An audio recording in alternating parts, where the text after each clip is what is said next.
I'm Marni Hughes, and this is Missing. Thank you for joining us. Each week, we cover a missing person case that isn't getting much attention. Every missing person matters, no matter their race, background, or circumstances. By highlighting these cases and sharing their stories, we believe every case is solvable, and together we can bring answers to the family and friends of the missing. This week's featured case, Jodi Huisentruit, the morning TV news anchor from Mason City, Iowa. It's been 30 years since Jodi vanished, her case captivating the country, devastating her family, friends, colleagues, and the community. New this week, the group Find Jodi releasing a 30-second video.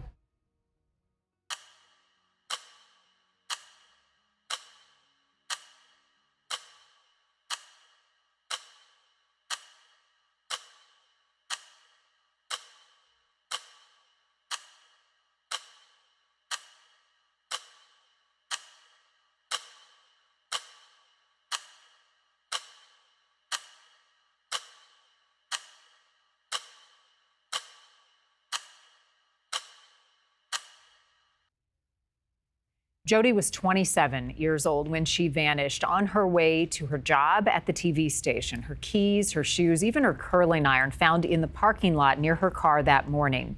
But no sign of Jodi.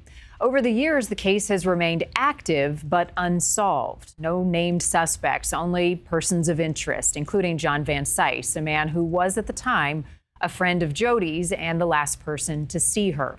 Despite a lot of suspicion, he denied having anything to do with Jodi's disappearance. Vansice died in December. Members of that Find Jodi group are also gathering today in Mason City, Iowa. And NewsNation's Rich McHugh is also there. He is going to join us in a moment with an update. First, though, we want to give you a closer look at Jodi's case, the evidence, and also the timeline of events leading up to that fateful morning. You're watching KIMT-TV morning. 1 hour morning Time is 6 o'clock. I've got some urgent news to tell you. Thank you so much for joining us. 27-year-old Jodi Huisentruit had a bright future in TV news. It's like bringing triplets home from the hospital. Tragedies like this aren't supposed to take place. You have a doozy of a time, let me tell you. June 15th already. I was making top stories locally. You're listening to me. Okay, I got it. What's your name first? Jodi Huisentruit. Jodi Huisentruit. I'm Jodi Huisentruit. But on June 27, 1995, the hopes and dreams of the hometown TV anchor mysteriously faded to black.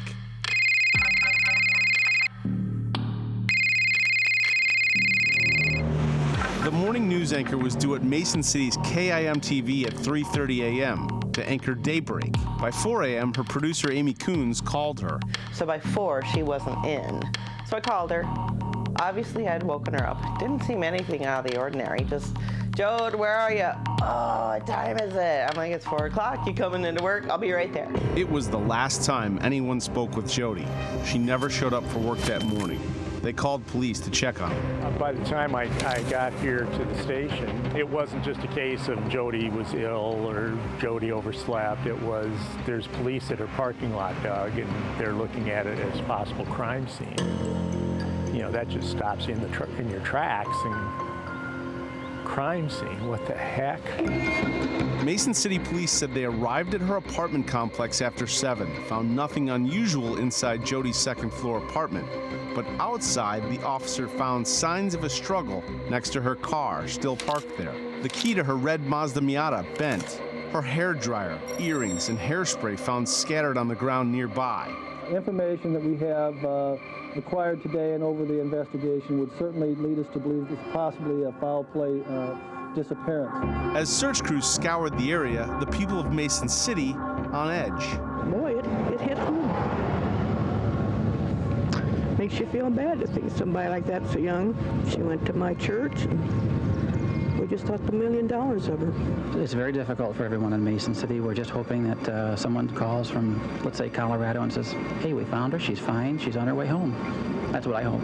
A Mason City police lieutenant said that they found the toilet seat was in the up position in Jodi's apartment, raising questions if she had a male visitor. But the police chief told the local Globe-Gazette the next day they found no evidence that anyone was with her prior to her disappearance. Another Mason City police official later said there were no eyewitnesses to her disappearance and very little forensic evidence was found at the crime scene. partial palm print was obtained from Jodi's car, and a strand of hair was also discovered. In the weeks leading up to her disappearance, Jodi had spent time at nearby lakes, boating and partying with friends, among them John Vansice, a man 20 years her senior, who'd named his boat after her. I remember him throwing her that birthday party shortly before she disappeared. That was on June 9th. Coons says that on the morning of the 27th, when Jodi disappeared, before they even realized she was gone, she received a call in the newsroom. But the phone rang at 7:20, and I thought, oh my God, I don't have time for this. Picked it up. Hi, is Jodi there? No, Jodi's not here. Can I ask who's calling? This is John. I'm like, okay, John, what do you need? He said, well, where's Jodi? What's going on? Is she there? Is she sick? What's going on? I'm like, John, I don't know. All I know is she's not here. I gotta go. Click. Later that morning, Jodi's friends, including John Vansice, arrived at her apartment complex. Police say Vansice told them he was the last person to see Jodi alive, that she had come to his apartment the night before to watch a video of the birthday party he threw her weeks earlier in Clear Lake. She was in good spirits when she left here, Vansice told the Des Moines Register. He also said police interviewed him and gave him a lie detector test, which he says he passed. I've been in the police station a lot, talking to him. I gave him all the information I could possibly give him. I tried to help as much as I possibly could. I've been able to verify where I've been and my times. That's not a problem. And they called me at night and asked me a couple of questions. No problem. I'll do anything I can to help. Anything I can to help. DCI and the FBI joined the investigation. The focus turned to a man who lived 2 blocks away from KIMT-TV, convicted serial rapist Tony Jackson, and another convicted sex offender, Tom Corskadden. Mason City Police interviewed both men, both denied involvement, and were later ruled out by police. It also raised new questions about a police report Jodi filed the year before she disappeared, claiming she was being followed by someone in a white truck. Jodi was never found, and no one has ever been charged in her disappearance. Is it safe to say this is a homicide investigation? We still have it classified as a missing persons case, and until there's evidence that would point us in a different direction, that's the angle that we work from. It's safe to say this is Iowa's most famous unsolved case. What makes this case so difficult to solve? The challenge is the age of the case. I think, there's no way to go back and preserve record. Technology was clearly different when this happened back in 1995. There's just challenges to going back and essentially recreating the past. What is ultimately going to solve this case? Is it like one more piece of a puzzle? Like what are we looking for here? I think there are a few different things that could help us with this and that could be useful. Certainly there's a wish list for us, but I don't think that's anything we discuss publicly at this point. The ground search for Jodi on day 1 included about 20 members of law enforcement, and by the end of the day Tuesday, search dogs from points all over Iowa. This is when Mason City Police publicly confirmed that Jodi's disappearance could possibly involve foul play, but there was still no mention of an abduction. Scott Fuller is a member of Find Jodi, an all-volunteer team of journalists and former law enforcement created in 2003 by 2 TV journalists, Josh Benson and Gary Peterson, to bring awareness to Jodi's case.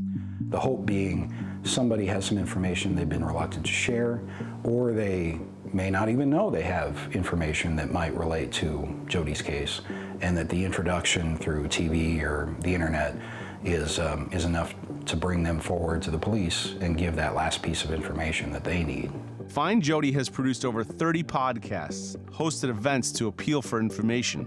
They've even put up billboards asking residents of Mason City not to sit in silence and to come forward. They've also done their own digging on the people who've been questioned over her disappearance, including John Vansice.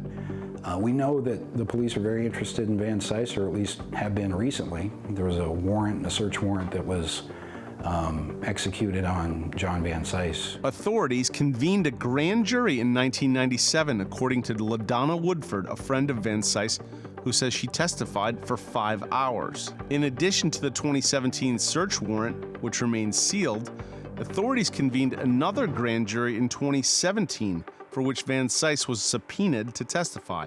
He was also asked to provide finger and palm prints to the grand jury.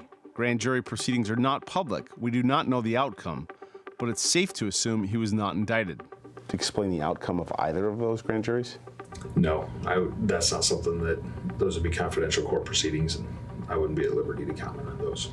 In April of 2019, Vansice came forward and issued 2 statements via an intermediary saying he had absolutely no involvement in the apparent abduction of his friend Jodi Huisentruit. He denied having a romantic relationship with Jodi and said that since her disappearance, he has fully cooperated with all local, state, and federal law enforcement officials. He says he has been the subject of 2 voluntary polygraph tests and DNA testing. He also disclosed he had recently been diagnosed with moderate and advancing Alzheimer's disease, a claim we cannot independently verify. Back in Mason City, Chief Brinkley insists they are continuing to work the case. We haven't stopped. We're still working on this.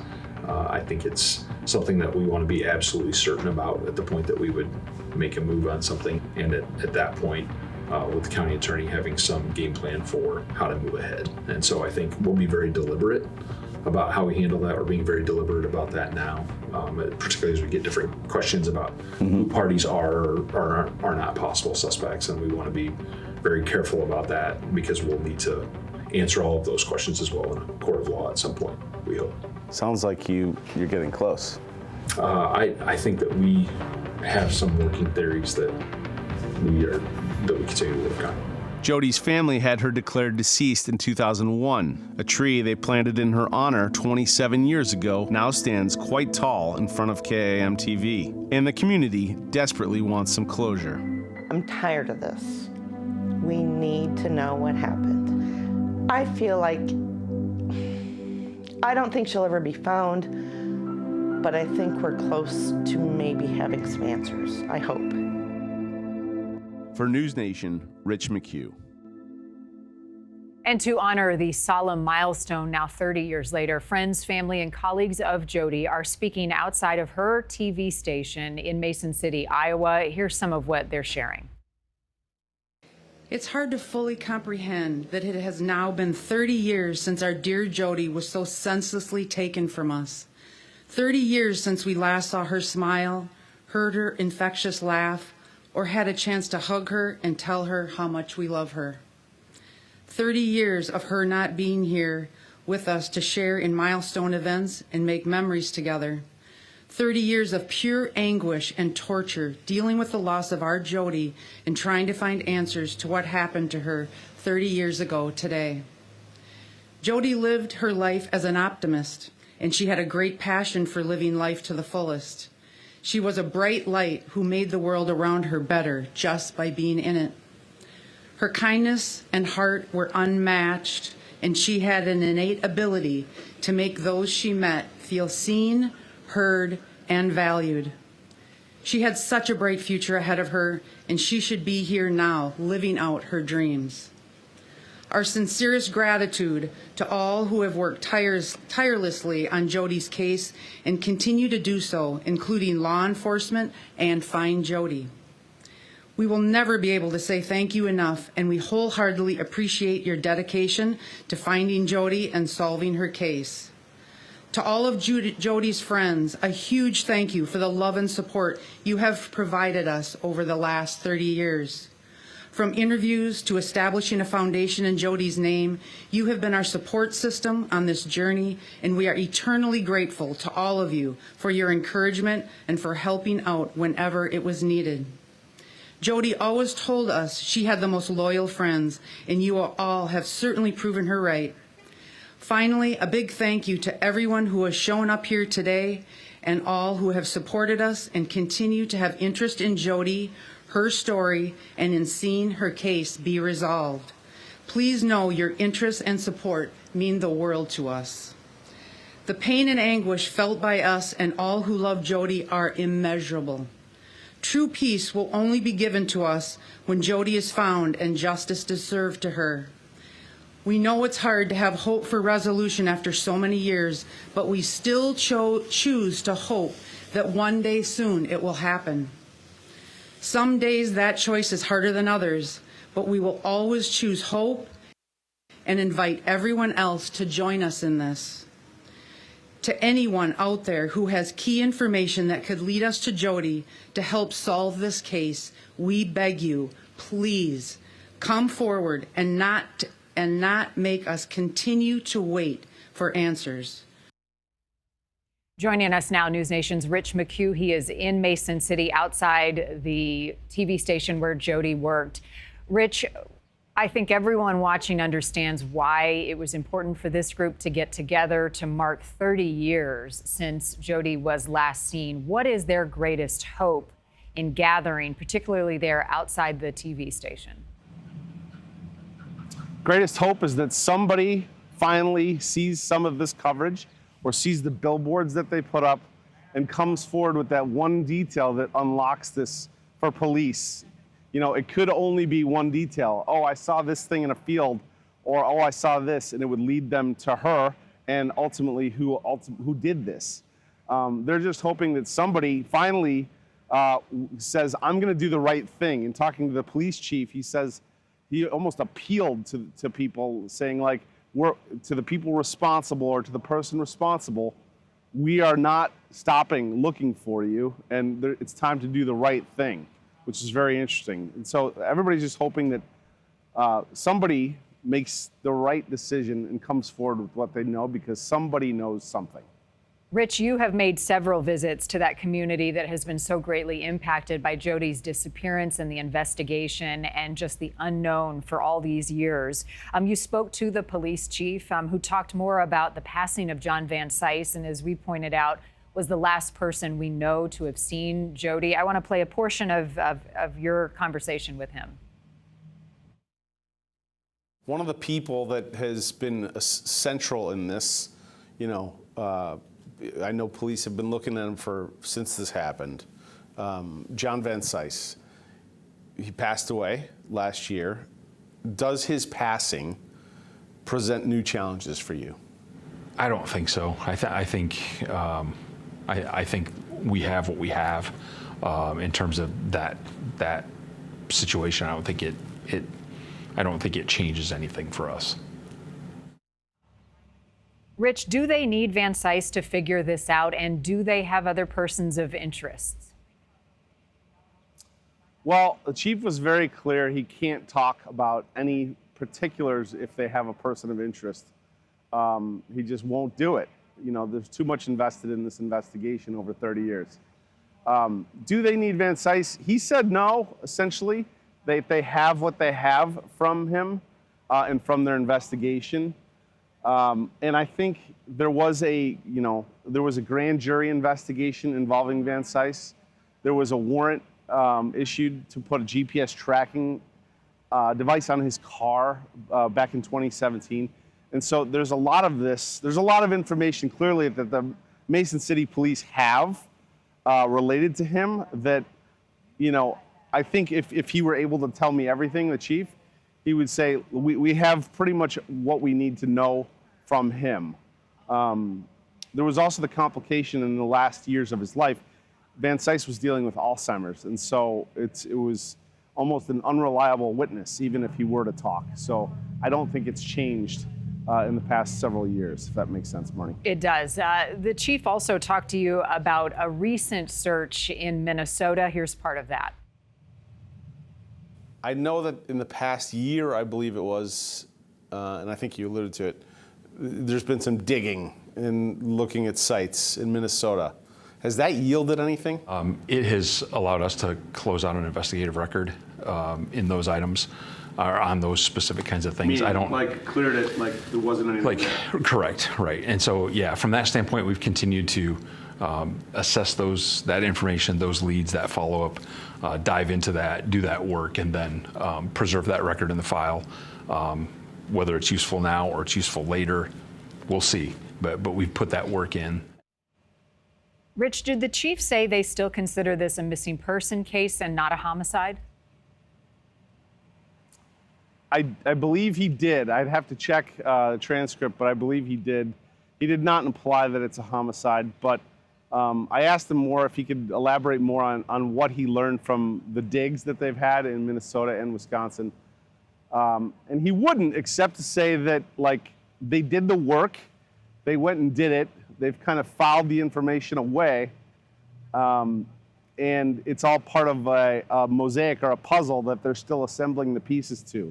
So it didn't sound like it was something that was completely worthless, But he's like ultimately said like they've cleared it. So like they get tips that come into them regularly and they clear them. And so I think this is now part of the record that hopefully will be part of the dots that connect them to solving this at some point down the line. Did he elaborate on what drew them to that property in Minnesota, and have they searched other properties that he is able to share? I believe, I've been working on this for 5 years, this case, and I believe they have searched other properties. He would not elaborate on that, but I believe that they have. And look, I know, like, if they had found Jodi's, remains, we would all know about it at this point. So they obviously have not. But that's not to say that those every time that they do something like that and dig, it's not of some investigation value to the investigation. Right, understood. You also spoke to Caroline Lowe. She's part of the Find Jodi group. This is an incredible group of people who have taken on the task and the mission of keeping this case in the public eye. I want to play a portion of your interview with Caroline and their investigative take on the case. It's so much the same, and you keep thinking, talk to me. And a lot of the homicide investigators I work with say they go to the scenes and they talk to them. Well, I'm not hearing what needs to be heard. I guess, what are we missing? And I keep looking at pictures of her car, which still exists. Someone's driving in another state last we heard. What is there that's maybe staring at us? Or is somebody who's watching a report we do, is somebody going to be watching us tomorrow who did it? And I want to, if that person is, I want to say, you've controlled things all these years, but give the family a break. You don't have to tell us who you are.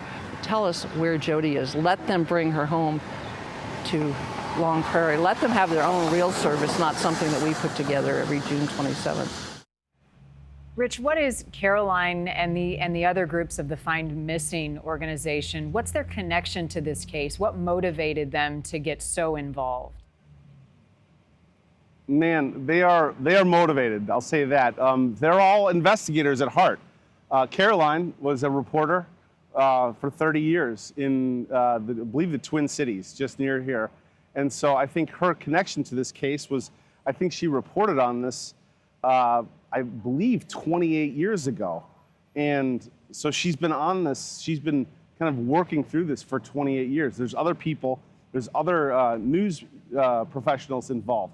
Jodi was a TV news anchor, and Caroline said, like, look, Rich, she's one of us. And it kind of puts it all in perspective. For an anchor here in Mason City, you get up in the morning at all hours of the day, 3:30, 4:30 in the morning. It's scary. And sometimes when you do this job, you're going into places that are not friendly. And so I think this case for Caroline Lowe struck a chord with her because she sees herself in Jodi. She saw herself in Jodi, a younger version of herself. And so everybody that's involved in this case with Find Jodi has just thrown themselves at it. They've spent countless hours and hours and hours. And it's, in talking with Caroline yesterday, she even got emotional. She said she got a call from the first reporter who kind of she worked with on this 28 years ago. And she almost cried, for sobbing in her car about all the work she's put into this case. And there's been some of the Find Jodi team that has passed away. Jay Alberio, he was a detective up in the Twin Cities. He passed away last year. And Caroline was telling me yesterday, just like in the week before his passing in the hospital, he was dying of cancer, he was still saying, Caroline, I need to give you this and this. This is detailed. And so that's how passionate this team is about getting to the bottom of this and trying to get some answers for Jodi's family and this community of Mason City, which desperately needs it. Yeah, I mean, it's the type of mystery that stays with you, that keeps you up at night. It's the unknown in a case like this. And Rich, finally, as you have spent time covering this case yourself, just as we have, and you've made visits to Mason City, I mean, is this the type of thing that generationally people there know about Jodi's case, the unsolved mystery of it, that they still ask about it? Are those billboards still up? Yes, the billboards are up, and yes, everybody around here knows about this. I was passing through, we're in Iowa, I was passing through Minnesota, and someone asked me what story I'm working on, and I said, oh, it's a missing news anchor, and they're like, Jodi Huisentruit? So everybody in this region, I mean, this is where you're from as well, or at least worked. Everybody knows this story. And it struck a chord with them because this was a young anchor who had such a bright future, and they just want closure for this community, really. Well, as the chief said, let's hope and pray that they are one step closer, and that by doing the things that they're doing today, Find Jodi group gathering to remind people of her case, of the mystery, that one clue is out there and comes in to finally bring her family, her friends, her colleague, everyone who has invested time and energy, the answers that they need. Rich McHugh, thank you for your investigation on this. Scott Fuller is also with us. He's a team member of the Find Jodi group. Scott, thanks to you and your team for all that you have done. Let's begin with just why you got involved. What prompted you to care so much about Jodi's case and Jodi's disappearance? Thanks for having me, Marni, and thanks for the coverage of Jodi's case. I'm relatively new to this saga, 30 years old now. About 5 years ago, I produced a podcast for my work at a radio station at the time in the same market that Jodi worked in. And through that podcast production, got to know the Find Jodi team, eventually joined the team. And what motivates me, aside from just the injustice, aside from the personal connections you develop with Jodi's friends and family, people that knew her, is the mystery. I got hooked on, there are so few clues in this case, and there's so little physical evidence. And how can a person just disappear? So I think that the mystery, once it got its hooks in me, and then emotionally, once I got to know the people that Jodi knew and loved, it was well said by Rich and Caroline. It's something that once you start, you develop a passion for and want to see it through. What are your thoughts, Scott, on John Vansice? He passed, as we reported, in December, and his closeness to Jodi at the time, the suspicion around him over the years, he always denied having anything to do with it. Yeah, as you covered, John passed away in December, and still a person of interest, I think. Obviously, the Mason City Police were interested enough in him as of 7 or 8 years ago to get that search warrant and the grand jury subpoena. And he passed away without any formal charges, obviously. And as you mentioned, he always denied his involvement in Jodi's case. And I see him as a possibility, but I don't see him necessarily as the only possibility. There are a lot of interesting circumstances about John from that day that Jodi disappeared, and him being one of the first people at the scene, and him being reportedly, by his own account, the last person to see Jodi on that Tuesday night before, so the Monday night before. So I think it's a mistake to get too fixated on any particular person in Jodi's case. I will say he's been looked at. I mean, that's one thing we can say about John is the Mason City Police have definitely done their digging on him, and he passed away unindicted. Are there other theories? And if so, what can you share, Scott, about where that is leading investigators? Yeah, the thing that makes Jodi's case especially difficult, I think, is she was a prominent media personality. Her name and phone number and address were in the Mason City public phone book, so she was easily accessible. She was driving around in recent months before her disappearance, that bright red sports car, which stands out in a blue-collar town like Mason City, and she was very popular. Everybody knew her. Everybody wanted to know her at station events. Many people watched her every morning to start their day.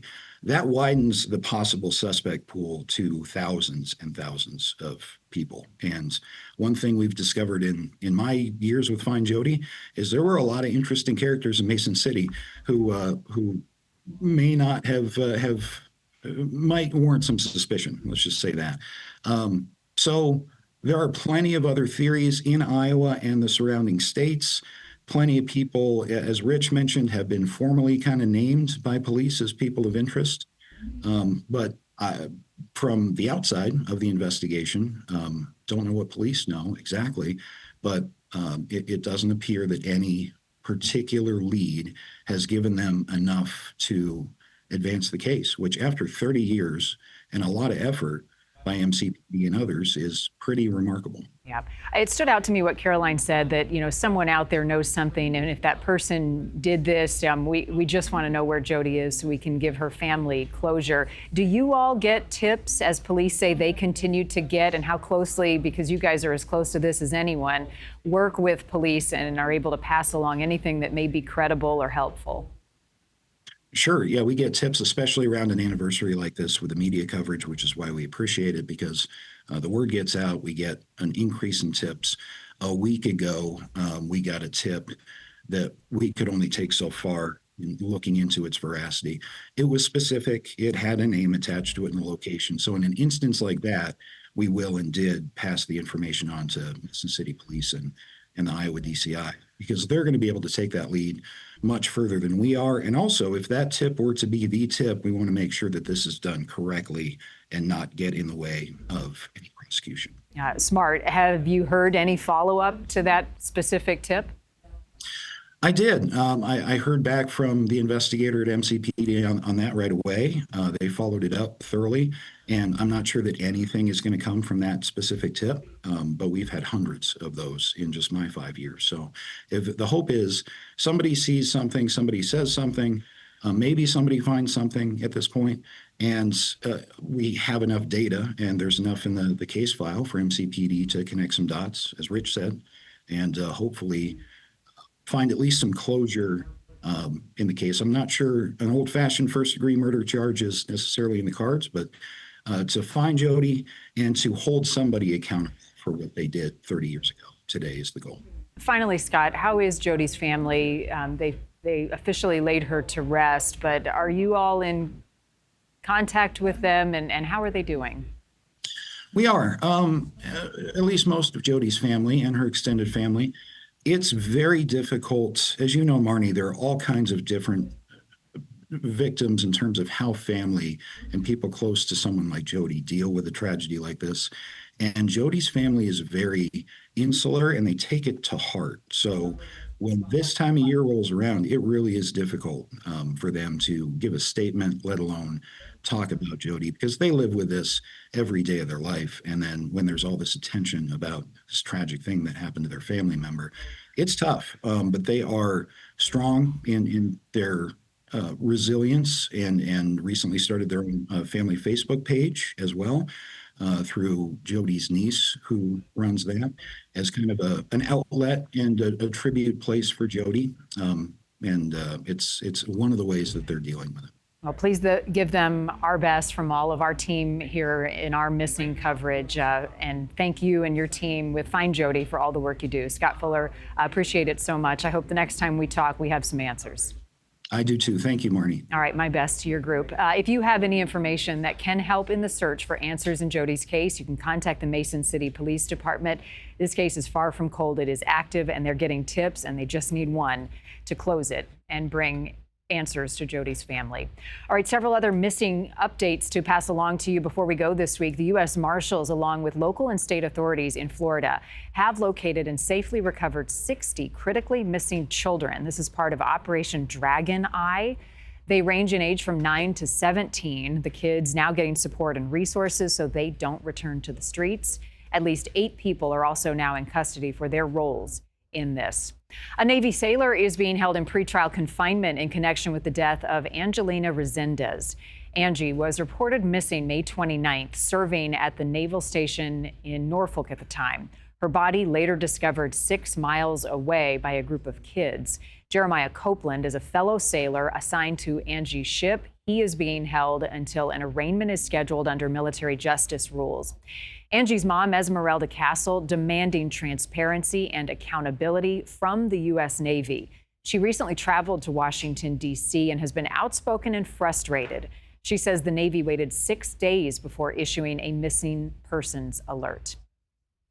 The manhunt also continues in Washington state for Travis Decker, the man accused in the murder of his 3 daughters, Peyton, Evelyn, and Olivia. Investigators are scouring rough terrain, and although they have not found him, authorities say the more time passes, it'll be harder for him to survive.